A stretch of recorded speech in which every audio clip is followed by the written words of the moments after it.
Did you know that banana peels can help support healthier growth and better pepper production in your pepper plants? Banana peels contain potassium, an important nutrient that helps support flowering and fruit development in plants. To make this natural fertilizer, cut 2 to 3 banana peels into small pieces. Place the banana peel pieces into a container and add 1 liter of water. Cover the container and place it in a shaded area for 48 hours. After 2 days, strain the liquid. Your homemade liquid fertilizer is now ready to use.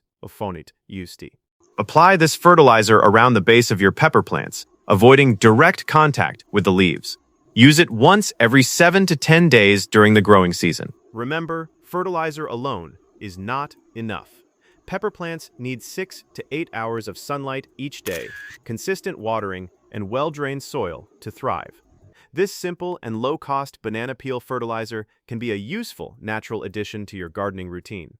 If you found this tip helpful, don't forget to like the video, subscribe to the channel, and stay tuned for more easy gardening tips.